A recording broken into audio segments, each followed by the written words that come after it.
ओलीलाई फापेन 2081 साल, रविलाई थुन्नेदेखि कुलमान हटाउने सम्म र बालेनलाई दुःख दिने गर्दा जनताको बने भिलेन। कुनै समय जनताको हिरो मानिएका प्रधानमन्त्री केपी शर्मा ओली 2081 सालमा किन बने जनताकै नजरमा भिलेन? आज हामी यसै विषयमा रहेर चर्चा गर्नेछौँ। 2072 सालमा तत्कालीन हालकै प्रधानमन्त्री केपी शर्मा ओली सरकारमा थिए। जुन बेला ओलीको हरेक बोली जनताले मन पराउने गर्थे। उनको भाषण सुन्न टाढा टाढाबाट घण्टौं लगाएर पुग्ने गर्थे। तर आज त्यो अवस्था रहेन। सो समयमा गरेको दुई निर्णयले जनताले ओलीलाई असाध्यै माया गरेका थिए। पहिलो निर्णय, भारतले नाकाबन्दी गर्दा पनि नझुक्दा ओलीको लोकप्रियता हदै बढेको थियो भने दोस्रोमा उनले सुच्चे नक्सा नेपालको नक्सामा गाप्दा झन उनी राष्ट्रका असल पुत्रको रूपमा परिचित नै भए। तर एकाएक उनको लोकप्रियता यसरी खस्कियो कि सँगै हिँडेका सायत्री समेत टाढिएर हिँडे। देशकै ठुलो दल नेकपा समेत बनाएर सोही पार्टीको अध्यक्ष बन्दै सरकार चलाएका ओलीले लगातार पार्टीदेखि राज्यकै ढुकुटीसम्म हालिमुहाली गर्नेले उनको ओह्रालो यात्रा तय भएको थियो।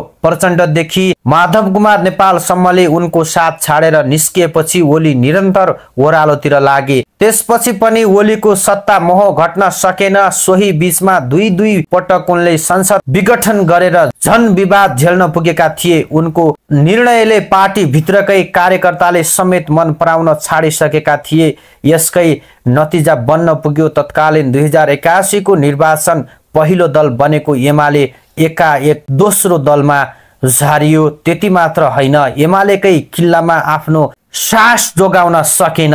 एमालेले जितिरहेको क्षेत्रहरूमा रासोपाले बाजी मारेपछि ओली निरन्तर रविप्रति नै खनिँदै हिँडे।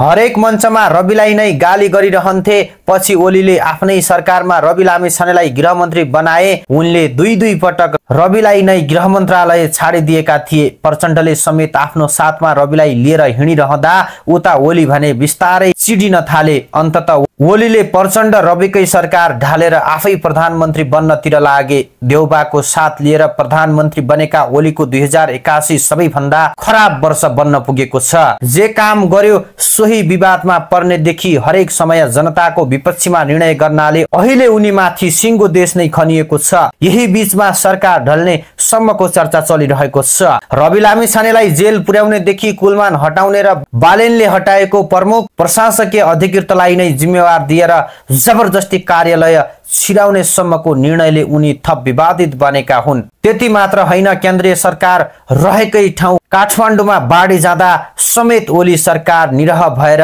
बस्दा सर्वत्र विवाद खेप्न पुगेको थियो। प्रधानमन्त्री ओली भने निरन्तर आफ्नो स्वार्थको लागि मात्रै काम गरिरहेका छन्।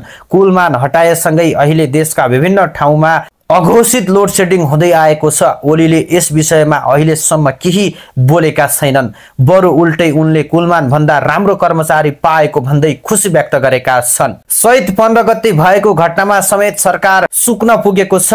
ओलीले भने यो स्वीकार्दैनन्। राजवादीले नै अराजकता देखाएको मात्रै बताउँछन्। तर अहिले सरकारकै लचारीले दुई युवकको मृत्यु भएको बताइरहेका छन्। दुर्गा प्रसाईले मच्चाएको अराजकतालाई उल्टो मलजल गरेको भन्दै धेरैले ओलीकै विरोध गरिरहेका छन्। ओली यही गतिले सरकार चलाउने हो भने झन जनताको नजरमा गिर्दै जानेछन्। उनीमाथि आम जनताको आश थियो। ओलीको बोलीमा देखिएको त्यो पावर 2081 भरि देखिएन।